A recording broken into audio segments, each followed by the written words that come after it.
చేయడానికి రాష్ట్ర ప్రభుత్వం ఆడుతున్నటువంటి ఒక మైండ్ గేమ్ అంటా నేను. ఎందుకు మైండ్ గేమ్ అంటాను?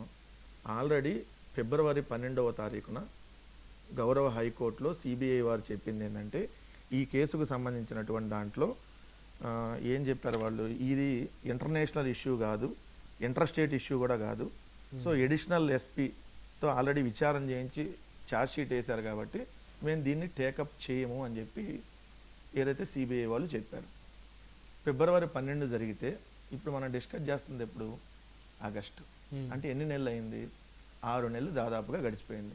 6 నెలల నుంచి మరి వీళ్ళు అప్పుడే సిబిఐ చెప్పినప్పుడు మరి అప్పుడే లేదండి అట్లా కాదని చెప్పి ప్రభుత్వం ఎందుకు మళ్ళీ కోర్టులో తన వాదనలు వినిపించలేదు?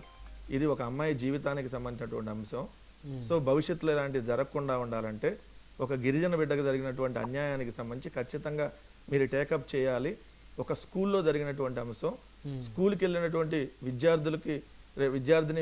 స్కూల్కి వెళ్ళినటువంటి విద్యార్థులకు సంబంధించి రేపు పొద్దున ఇట్లాంటి అంశాలు ఇంకెక్కడ రాష్ట్రంలో కాదు దేశంలో కూడా ఎక్కడా జరగకుండా మీరు ఒక ఎంక్వైరీ చేసి తీర్పునివ్వాలని చెప్పి గౌరవ హైకోర్టుకి ఆంధ్రప్రదేశ్ రాష్ట్ర ప్రభుత్వం ఎందుకు చెప్పలేదు?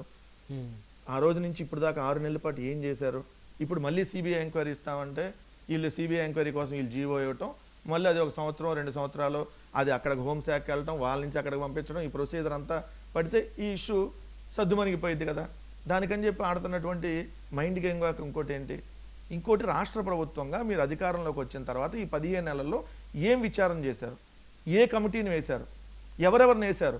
ఆ విచారణలో మీకు ఏం తేలింది? ఇందాక వివేక్ బాబు గారు చెబుతున్న నాకు నిజంగా నవ్వు వస్తుంది. ఎందుకంటే తప్పించుకునేటటువంటి అంశం కాదు కదా ఇది.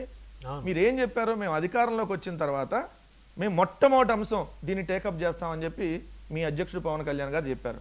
ఆయన ఈరోజు రాష్ట్రంలో ఏమన్నా ఎమ్మెల్యే కాని స్థాయిలో లేడు కదా, ఒకరు ఉప ముఖ్యమంత్రి స్థాయిలో ఉన్నాడు. ఆయన చెబితే నరేంద్ర మోడీ ఏంది, అమిత్ షా ఏంది, ఏదైనా చేస్తారు కదా. మరి మీరు రాష్ట్ర ప్రభుత్వంగా సిబిఐ రానని చెప్పింది, మీరేం చేయాలి? గౌరవ హైకోర్టులో ప్రస్తుతం ఉన్నటువంటి హైకోర్టు సిట్టింగ్ జడ్జితో విచారణకు ఎందుకు ఆదేశించరు? అదైతే త్వరితగతిన అయిపోయింది కదా. ఫాస్ట్ ట్రాక్ కోర్టులు కూడా పెట్టాలని సిబిఐ రాలేదు, అది మేము టేకప్ చేయమని చెప్పింది. మరి మీరు ఏం చేయాలి? మళ్ళీ సిబిఐకి ఇస్తామంటే ఇంకో 2-3 సంవత్సరాలు 4 సంవత్సరాలు డ్రాగ్ అయింది కదా అది. అలా కాకుండా నిజంగా మీరు ఆ తల్లికి న్యాయం చేయాలి, జరిగినటువంటి అన్యాయాన్ని ప్రపంచం అంతా తెలియాలి. సో ఇవన్నీ చేయాలంటే మీరేం చేయాలి? గౌరవ హైకోర్టుతో గౌరవ హైకోర్టు సిట్టింగ్ జడ్జితో విచారణ అంటే తొందరగా తేలిపోయింది కదా. మరి ఆ విధంగా మీరు ఎందుకు పోవట్లేదు? రెండో అంశం వచ్చేటప్పటికి అస్సలు విషయాన్ని దాటేశారు సార్. అసలు ఇది జరిగింది ఎప్పుడు? 2017 ఆగస్టు. అప్పుడు ఇదే పవన్ కళ్యాణ్ గారు చంద్రబాబు నాయుడు గారితో కలిసి ఉన్నారు. చంద్రబాబు నాయుడు గారిని అప్పటికి ఇంకా విభేదించాల. ఇదే బీజేపీ ఇదే ఎన్డీఏ కూటమిలో ఉన్నారు, కాకపోతే వాళ్ళకి ఎమ్మెల్యేలు ఎవరు లేరు కాబట్టి అప్పుడు. సో ఎమ్మెల్యేలు ఎవరు లేరు కాబట్టి దాంట్లో ప్రభుత్వంలో లేరు అంతే. మరి 2017 ఆగస్టులో ఏమైంది?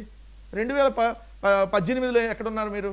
2019 జూన్లో జగన్మోహన్ రెడ్డి గారు ముఖ్యమంత్రి అయ్యేదాకా సుగాలి ప్రీతి గారు అనే అమ్మాయి చచ్చిపోయిందన్న సంగతి మీకు తెలియదా? చంపేశారన్న సంగతి మీకు తెలియదా? అప్పుడు దాకా ఎందుకు నోరు మెదపలేదు? ఈ 15 నెలల్లో కనీసం ఒక్కరోజు ఆమెను పిలిచి ఇదిగోండి విచారణ చేయాలి అని చెప్పి, లేదంటే పవన్ కళ్యాణ్ గారు ఆదేశించడం కానీ మరి ఎందుకు చేయలేదు ఇవన్నీ? సో మీరు రాజకీయంగా వాడుకున్నారు ఆ కుటుంబాన్ని.